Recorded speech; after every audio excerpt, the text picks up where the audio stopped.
2024 లేదా 25లో డిగ్రీ లేదా బీటెక్ చదివారా? సాఫ్ట్‌వేర్ జాబ్ కోసం ఎదురు చూస్తున్నారా? అయితే కోడ్ జ్ఞాన్ 100 డేస్ కోర్సులో చేరండి, జాబ్ సాధించండి. నమస్కారం డాక్టర్ గారు. చాలామంది మేము యోగా ప్రాక్టీస్ చేస్తున్నాం అంటున్నారు. యోగా కేంద్రాలు పెరుగుతున్నాయి. దీన్ని ప్యారలల్గా కొంతమంది సైంటిఫిక్కే కాదు యోగా అనేది కొట్టిపారేస్తున్నారు కొంతమంది. యోగాలో సైన్స్ ఉందా లేదా, మీరు ఎలా చూస్తున్నారు డాక్టర్ గారు? చాలా చక్కటి అంశం అండి ఇది. భారతీయ సాంస్కృతిక సాంప్రదాయం, పురాతన విజ్ఞానంలో చాలా విషయాల్ని కొంతమంది వాళ్ళు కొట్టిపారేయడం ఒక రకమైనటువంటి ఫ్యాషన్ లాగా ఏర్పడింది. సైన్స్ దీన్ని ఒప్పుకోదండి, అదంతా మిత్తు, కేవలం నమ్మకం మాత్రమే అనే అభిప్రాయంతో ఉంది. అవన్నీ అట్లుంచితే యోగా విషయానికి కానీ వచ్చినట్లయితే ఈ మధ్య చూసుంటారు, యోగాని ఒక సైన్స్గా, యోగాని అదొక వైద్యానికి ఉపయోగపడే ప్రక్రియ కింద ప్రపంచం గుర్తించి యునైటెడ్ నేషన్స్ అందులో ఒక ప్రతిపాదనని రెజల్యూషన్ పాస్ చేశారు. అందులో 177 దేశాలు దాన్ని ఆమోదించాయి, ఇవాళ అమలు చేస్తున్నాయి కూడా. దానికి మన భారతీయ ప్రధానమంత్రి శ్రీ మోడీ గారికి తప్పనిసరిగా మనం అందరం కూడా ధన్యవాదాలు తెలపాలి. ఎందుకంటే ఈ యోగా అనేది భారతీయ సంస్కృతిని పాశ్చాత్య సంస్కృతికి ఒక రకమైనటువంటి అనుసంధానం చేయడానికి ఒక అద్భుతమైన ప్రక్రియ. ఇందులో చాలా విజ్ఞానం ఉంది, సైన్స్ ఉంది అని సాక్షాత్తు యునైటెడ్ నేషన్స్, అలాగే వరల్డ్ హెల్త్ ఆర్గనైజేషన్ WHO కూడా దీన్ని గుర్తించి ముఖ్యంగా చాలా దేశాల్లో, యూకేలో in particular national health service అని చాలా పెద్ద ఆరోగ్య సంస్థ, 97% ప్రజలు దాని ద్వారానే ఉచిత వైద్యాన్ని పొందుతారు.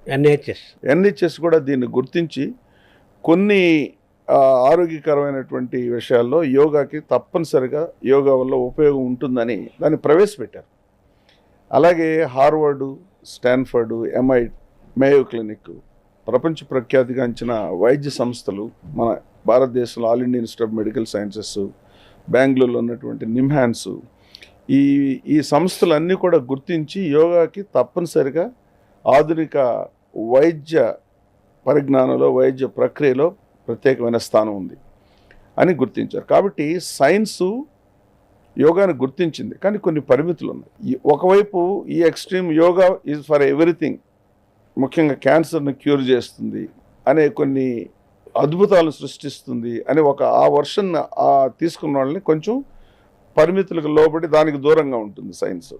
ఎందుకంటే ప్రస్తుతానికి దాన్ని నిరూపించే అంతటి పరిజ్ఞానం లేదు, అది కేవలం మిత్ లాగానే. కానీ నిరూపణ జరిగిన అంశాలు చాలా ఉన్నాయి. ముఖ్యంగా యాంగ్జైటీ, ఆందోళన, అలాగే నిర్లిప్తత, నిరాశ, నిస్పృహ, డిప్రెషను, స్ట్రెస్, ఒత్తిడి. ఇవాళ ఆధునిక జీవితంలో ఒత్తిడి అనేది సర్వసాధారణం అయిపోయింది. ప్రతి ఒక్కరికి ఈ మెటీరియలిస్టిక్ వరల్డ్లో ఒత్తిడి అనేది రకరకాల ఒత్తిళ్ళు, పని ఒత్తిడి కావచ్చు, జీవితంలో కుటుంబంలో ఒత్తిడి కావచ్చు, ఆర్థికమైన ఒత్తిడి, ప్రతి ఒక్కరు కూడా ఒత్తిడికి లోనవ్వడం చాలా సహజం. మరి ఒత్తిడికి ఎటువంటి వైద్యం లేదు. ఆలోపతి 40 సంవత్సరాలు నేను ఆలోపతిలో ప్రాక్టీస్ చేశాను. మనోవ్యాధికి మందు లేదు అంటుంటారు.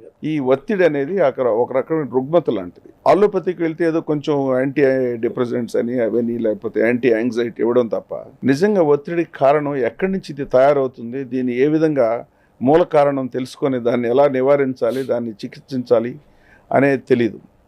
ఆధునిక వైద్యం శరీరానికి మాత్రం ఇస్తుంది. ఈ శరీరానికి కేవలం ఇస్తే కేవలం దాని లక్షణం అంటే సిమ్టమ్స్ని మాత్రమే ట్రీట్ చేస్తుంది. ఆ వ్యాధి రావడానికి కారణం అనేది ఇక్కడ ఉంటుందనేది ఇప్పుడిప్పుడే తెలుసుకుంటున్నాం.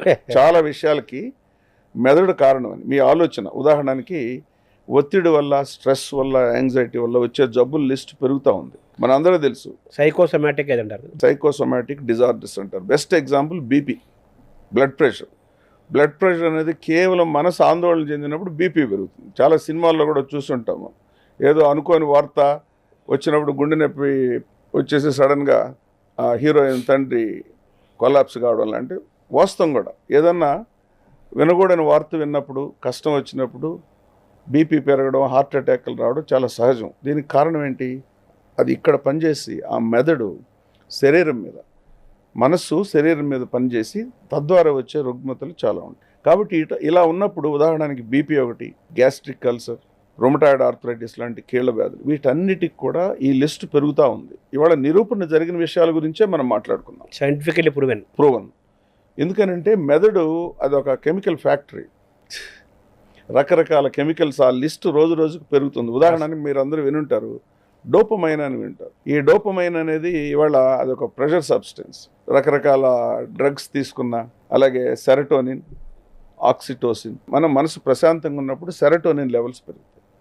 డోపమైన్ లెవెల్స్ హ్యాపీనెస్, ఏదైనా మనకి సంతోషకరమైనటువంటి వార్త విన్నప్పుడు మెదడులో డోపమైన్ లెవెల్స్ పెరుగుతున్నాయి.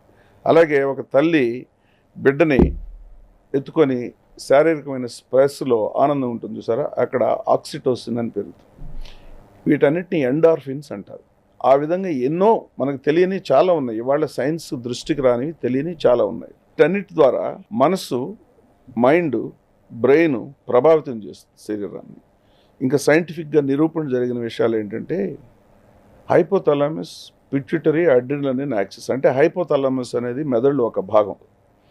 ఈ మానసికమైనటువంటి అంశాలన్నీ కూడా మెదడు ద్వారా, మనసు ద్వారా హైపోథాలమస్ని ప్రభావితం చేసి అక్కడి నుంచి కొన్ని కెమికల్స్ రిలీజ్ అయ్యి పిట్యూటరీ అనేది ఒక గ్రంథి, దాన్ని రిలీజ్ చేసి అడ్రినలిన్ గ్లాండ్ మీద దాని ప్రభావితం చూపిస్తుంది. ఉదాహరణకి మనకు భయం, యాంగ్జైటీ అనుకోండి, సడన్గా హార్ట్ రేట్ పెరగడం, దడ రావడం, గుండె వేగంగా కొట్టుకోవడం, బ్రీదింగ్ పెరగడం, చెమటలు పట్టడం, ఇవన్నీ రావడానికి అడ్రినలిన్ అని ఒక హార్మోన్ తయారవుతుంది. అది ఈ యాక్సిస్ ద్వారా.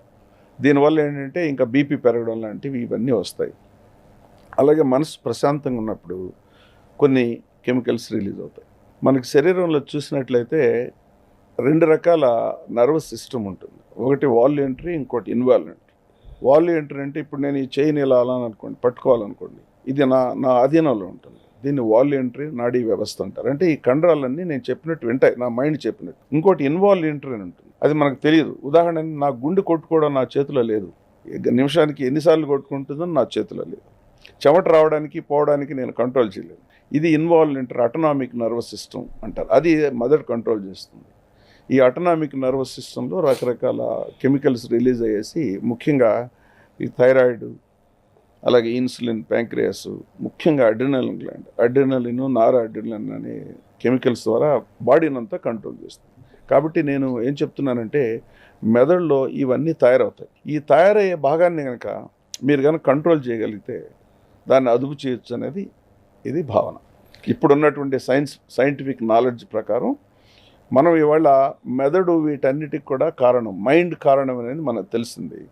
ఆధునిక ఆలోపతిక్ వైద్యంలో మైండ్ని కంట్రోల్ చేసే వ్యవస్థ ఏం లేదు.